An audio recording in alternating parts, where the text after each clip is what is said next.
Hikaru no Go, tome 8. Huitième tome où cette fois Hikaru prépare encore un petit peu ses examens pour passer le concours pour devenir pro, pour le pro, de devenir un pro du Go.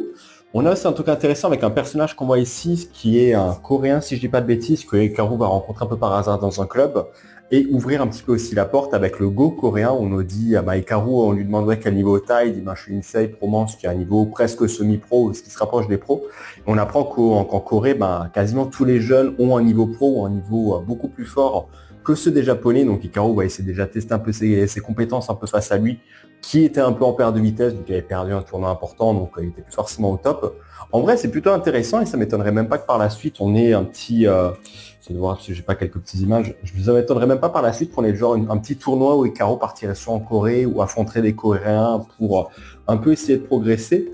On a aussi un truc, j'avoue, c'était très intéressant un peu au début, un test un peu pour Hikaru, on lui demande de participer à un tournoi, de participer à des parties, mais en essayant de compter un peu les pièces pour essayer de faire égalité.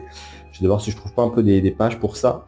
Mais ouais, c'était plutôt intéressant déjà, parce qu'on voit un peu une autre difficulté, en mode ok, c'est bien de pouvoir faire ça, mais est-ce que tu es capable de... Bon là je vous montre Akira, mais il reste un truc un peu similaire avec lui. C'est assez cool parce qu'on voit un peu vraiment, est-ce que tu es capable finalement de faire une partie et de faire égalité, puis ensuite on lui dit, on fait deux parties, fait trois parties, et on lui dit non, quatre, en fait c'est un truc que tu n'arriveras pas. Et de son côté, on a Akira qui pareil fait des parties contre un peu des amateurs qui ont des niveaux, certains assez bas et un autre un peu plus fort. Et pareil, sans forcément qu'on lui donne la consigne, on lui disait bon, essaie de faire des parties, mais de les laisser quand même un peu gagner. On va dire ok, en fait, je vais leur donner une leçon, je vais essayer de faire égalité sur tout le monde par hasard, un peu par hasard. Et franchement, c'est ultra bien. On sent un peu la tension et on sent encore la rivalité entre Akira et Hikaru qui s'installe de plus en plus. On dit ok, Hikaru essaye d'apprendre un peu un truc qu'Akira maîtrise déjà. Est-ce que Hikaru va réussir à arriver à ce niveau-là? Je vous dirai pas forcément trop, mais ouais, c'est plutôt intéressant de voir ça. On a à la fin du tome, j'ai l'impression, le début des phases de poule pour participer au grand tournoi, pour participer dans le cadre de devenir pro. Et Hikaru rencontre un peu l'un de ses premiers adversaires, qui est un adulte avec une barbe.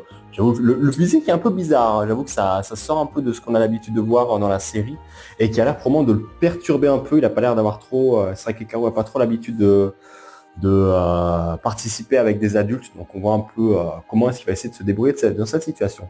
Et toi, t'en penses quoi?